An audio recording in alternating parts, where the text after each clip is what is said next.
Hi ಎಲ್ರಿಗೂ ನಮಸ್ಕಾರ. ಮತ್ತೊಮ್ಮೆ ನನ್ನ ಯೂಟ್ಯೂಬ್ ಚಾನಲ್ಗೆ ಸ್ವಾಗತ. ಅನುಪಮ ಪರಮೇಶ್ವರನ್ ಅವರು ನಟಿಸಿರುವ ಲಾಕ್ಡೌನ್ ಚಿತ್ರದ ಬಗ್ಗೆ ಈ ರಿವ್ಯೂ ಇದೆ. ಇನ್ನು ಚಿತ್ರದ ಕತೆ ಏನೆಂದರೆ, ಸಿನಿಮಾದ ಕತೆ ಕೋವಿಡ್-19 ಮಹಾಮಾರಿಯ ಲಾಕ್ಡೌನ್ ಘೋಷಣೆಯಾಗುವ ಸಮಯದಲ್ಲಿ ಶುರುವಾಗುತ್ತದೆ. ಮಧ್ಯಮ ವರ್ಗದ ಹುಡುಗಿ ಅನಿತಾ ಪಾತ್ರದಲ್ಲಿ ನಟಿಸಿರುವ ಅನುಪಮ ತನ್ನ ಕುಟುಂಬಕ್ಕಾಗಿ ಕೆಲಸ ಹುಡುಕುತ್ತಿರುತ್ತಾಳೆ. ಒಂದು ಪಾರ್ಟಿಗೆ ಹೋದಾಗ ಅಲ್ಲಿ ಒಂದು ಕೆಟ್ಟ ಘಟನೆಯು ನಡೆಯುತ್ತದೆ. ಮರುದಿನವೇ ಇಡೀ ದೇಶಾದ್ಯಂತ ಲಾಕ್ಡೌನ್ ಜಾರಿಯಾಗುತ್ತದೆ. ಇದರಿಂದಾಗಿ ಮನೆಯಿಂದ ಹೊರಬರಲು ಸಾಧ್ಯವಾಗದೆ, ತನ್ನ ಸಮಸ್ಯೆಯನ್ನು ಯಾರಿಗೂ ಹೇಳಿಕೊಳ್ಳಲಾಗದೆ ಅನಿತಾ ಅನುಭವಿಸುವ ಮಾನಸಿಕ ಹೋರಾಟವೇ ಈ ಚಿತ್ರದ ಒಂದು ಕತೆ ಅಂತಾನೆ ಹೇಳ್ತೀನಿ. ಇನ್ನು ಈ ಚಿತ್ರದ ಕಥೆಯಲ್ಲಿ ಏನಿದೆ, ಅನಿತಾ ಪಾರ್ಟಿಯೊಂದರಲ್ಲಿ ಕುಡಿದು ಪ್ರಜ್ಞೆ ತಪ್ಪಿದಾಗ ಅವಳ ಮೇಲೆ ದೌರ್ಜನ್ಯ ನಡೆಯುತ್ತದೆ. ನಂತರ ಅವಳು ಗರ್ಭಿಣಿಯಾಗುತ್ತಾಳೆ ಎಂದು ತಿಳಿಯುತ್ತದೆ. ಆದರೆ ಲಾಕ್ಡೌನ್ ಕಾರಣದಿಂದಾಗಿ ಆಸ್ಪತ್ರೆಗೆ ಹೋಗಲು ಅಥವಾ ಸಹಾಯ ಮಾಡಲು ಸಾಧ್ಯವಾಗುವುದಿಲ್ಲ. ಈ ನಡುವೆ ಮನೆಯಲ್ಲಿ ಕಟ್ಟುನಿಟ್ಟಾದ ತಂದೆ ತಾಯಿ ಅಂದ್ರೆ ಚಾರ್ಲಿ ಮತ್ತು ನಿರೋಷಾ. ಇನ್ನು ಇಡೀ ಸಿನಿಮಾ ಅನಿತಾ ಅವರ ರಹಸ್ಯವನ್ನು ಕಾಪಾಡಿಕೊಳ್ಳಲು ಮತ್ತು ಆ ಕಷ್ಟದ ಪರಿಸ್ಥಿತಿಯಿಂದ ಹೊರಬರಲು ಮಾಡುವ ಹೋರಾಟವೇ ಸುತ್ತ ಸಾಗುತ್ತದೆ. ಲಾಕ್ಡೌನ್ ಎಂಬುದು ಇಲ್ಲಿ ಕೇವಲ ಒಂದು ಹಿನ್ನೆಲೆಯಲ್ಲ, ಅದು ಪಾತ್ರದ ಮೇಲೆ ಒತ್ತಡ ಹೇರುವ ಒಂದು ಅಡಚಣೆಯಾಗಿ ಕೆಲಸ ಮಾಡುತ್ತದೆ. ಇನ್ನು ಈ ಚಿತ್ರದ ಹೊಸ ಅಂಶಗಳು ಏನೆಂದರೆ, ಚಿತ್ರದಲ್ಲಿ ವಿಭಿನ್ನತೆ ಏನೆಂದರೆ, ಇದು ಲಾಕ್ಡೌನ್ ಅನ್ನು ಸಾಂಕ್ರಾಮಿಕ ರೋಗಕ್ಕಿಂತ ಹೆಚ್ಚಾಗಿ ಒಬ್ಬ ಮಹಿಳೆಯ ಹಕ್ಕುಗಳನ್ನು ಮತ್ತು ಆಯ್ಕೆಗಳ ಹಿನ್ನೆಲೆಯನ್ನು ನೋಡುತ್ತದೆ. ಇನ್ನು ಒಬ್ಬಂಟಿಯಾಗಿ ಒಂದು ಕೋಣೆಯಲ್ಲಿ ಅಥವಾ ಮನೆಯಲ್ಲಿ ಬಂದಿಯಾಗಿರುವಾಗ ಒಬ್ಬ ವ್ಯಕ್ತಿಯ ಮಾನಸಿಕ ಸ್ಥಿತಿ ಹೇಗಿರುತ್ತದೆ ಎಂಬುದನ್ನು ಚಿತ್ರದಲ್ಲಿ ಚೆನ್ನಾಗಿ ತೋರಿಸಲಾಗಿದೆ.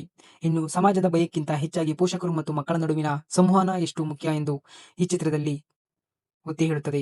ಇನ್ನು ಮನೆಯಲ್ಲಿ ತಂದೆ ತಾಯಿ ಅನುಮಾನ ಪಡುತ್ತಿರುವಾಗ ಮತ್ತು ಆಸ್ಪತ್ರೆಗೆ ಹೋಗುವ ಅನಿತಾಳ ಎಲ್ಲಾ ಪ್ರಯತ್ನಗಳು ವಿಫಲವಾಗುವುದರಿಂದ ಕ್ಷಣದಲ್ಲಿ ಇಂಟರ್ವಲ್ ಬರುತ್ತದೆ. ಸಸ್ಪೆನ್ಸ್ ಮತ್ತು ಎಮೋಷನಲ್ ಡ್ರಾಮಾ ಎರಡೂ ಈ ಹಂತದಲ್ಲಿ ಉತ್ತುಂಗಕ್ಕೆ ತಲುಪುತ್ತವೆ. ಇನ್ನು ಕ್ಯಾಸ್ಟ್ ಅಂಡ್ ಟೆಕ್ನಿಕಲ್ ಹೇಗಿದೆ ನೋಡೋ ಬನ್ನಿ. ಅನುಪಮ ಪರಮೇಶ್ವರನ್ ಈ ಚಿತ್ರದಲ್ಲಿ ಅವರ ಕೆರಿಯರ್ನಲ್ಲೇ ಒಂದು ಉತ್ತಮ ಪ್ರದರ್ಶನ. ಅಸಹಾಯಕತೆ, ಭಯ ಮತ್ತು ನೋವನ್ನು ಎರಡೂ ಕಣ್ಣುಗಳಲ್ಲಿ ಅದ್ಭುತವಾಗಿ ವ್ಯಕ್ತಪಡಿಸಿದ್ದಾರೆ. ಇನ್ನು ಪ್ರಿಯಾ ವೆಂಕಟೇಶ್ ಅನಿತಾಳ ಗೆಳತಿ ಸೌಮ್ಯ ಪಾತ್ರದಲ್ಲಿ ಉತ್ತಮ ಸಾಥ್ ನೀಡಿದ್ದಾರೆ. ಇನ್ನು ಚಾರ್ಲಿ ಮತ್ತು ನಿರೋಷಾ ಪೋಷಕರ ಪಾತ್ರದಲ್ಲಿ ಇವರ ನಟನೆ ಪ್ರತಿಯೊಬ್ಬರಿಗೂ ಹತ್ತಿರವಾಗುತ್ತದೆ. ಇನ್ನು ಛಾಯಾಗ್ರಹಣ ಅಂದರೆ ಈ ಮನೆಯ ನಾಲ್ಕು ಗೋಡೆಗಳ ನಡುವಿನ ಉಸಿರುಗಟ್ಟಿಸುವ ವಾತಾವರಣವನ್ನು ಕ್ಯಾಮರಾದಲ್ಲಿ ಚೆನ್ನಾಗಿ ಸೆರೆ ಹಿಡಿಯಲಾಗಿದೆ. ಇನ್ನು ಸಂಗೀತ ವಿಷಯಕ್ಕೆ ಬಂದರೆ, ಹಿನ್ನೆಲೆ ಸಂಗೀತ ಚಿತ್ರದ ಗಂಭೀರತೆಗೆ ತಕ್ಕಂತಿದೆ, ಆದರೆ ಹಾಡುಗಳು ಚಿತ್ರದ ವೇಗವನ್ನು ಅಡ್ಡಿಪಡಿಸುತ್ತದೆ ಎಂದು ಹೇಳುತ್ತೇನೆ. ಇನ್ನು ಮೊದಲ ಚಿತ್ರದಲ್ಲಿ ಒಬ್ಬ ಸೂಕ್ಷ್ಮ ವಿಷಯವನ್ನು ಕೈಗೆತ್ತಿದ್ದಕ್ಕಾಗಿ ನಿರ್ದೇಶಕನನ್ನು ಮೆಚ್ಚಿಸಲೇಬೇಕು. ಇನ್ನು ಕ್ಲೈಮ್ಯಾಕ್ಸ್ ವಿಚಾರಕ್ಕೆ ಬಂದರೆ, ಕ್ಲೈಮ್ಯಾಕ್ಸ್ನಲ್ಲಿ ಒಂದು ಮುಖ್ಯ ತಿರುವು ಇದೆ. ಅಂದರೆ ಒಂದು ಕೇವಲ ನೋವಿನ ಕಥೆಯಾಗಿದೆ. ಪೋಷಕರು ಮತ್ತು ಮಕ್ಕಳನ್ನು ಹೇಗೆ ಅರ್ಥ ಮಾಡಿಕೊಳ್ಳಬೇಕು ಮತ್ತು ಕಷ್ಟಕಾಲದಲ್ಲಿ ಅವರ ಬೆನ್ನಿಗೆ ಹೇಗೆ ನಿಲ್ಲಬೇಕು ಎಂಬ ಸ್ಫೂರ್ತಿದಾಯಕ ಸಂದೇಶದೊಂದಿಗೆ ಮುಕ್ತಾಯವಾಗುತ್ತದೆ. ಕುಟುಂಬದ ಗೌರವಕ್ಕಿಂತ ಮಕ್ಕಳ ನೆಮ್ಮದಿ ಮುಖ್ಯ ಎಂಬುದು ಈ ಚಿತ್ರದ ದೃಷ್ಟಿಕೋನವೇ ಅಂತ ಹೇಳ್ತೀನಿ. ಇದು ಪ್ರತಿಯೊಬ್ಬ ಸಾಮಾನ್ಯ ಜನರಿಗೆ ಅರ್ಥವಾಗುವಂತಹ ಸಿನಿಮಾ. ವಿಶೇಷವಾಗಿ ಇಂದಿನ ಕಾಲದ ಪೋಷಕರು ಮತ್ತು ಹೆಣ್ಣು ಮಕ್ಕಳ ಒಟ್ಟಿಗೆ ಕುಳಿತು ನೋಡಬೇಕಾದ ಸಿನಿಮಾ ಅಂತ ಹೇಳ್ತೀನಿ. ಸಿನಿಮಾ ಸ್ವಲ್ಪ ನಿಧಾನವಾಗಿ ಸಾಗಿದರೂ ಅದರ ಭಾವನಾತ್ಮಕ ಅಂಶಗಳು ನಿಮ್ಮನ್ನು ಹಿಡಿದಿಡುತ್ತವೆ. ಈ ಚಿತ್ರವು ಅಮೆಜಾನ್ ಪ್ರೈಮ್ನಲ್ಲಿ ಇದೆ.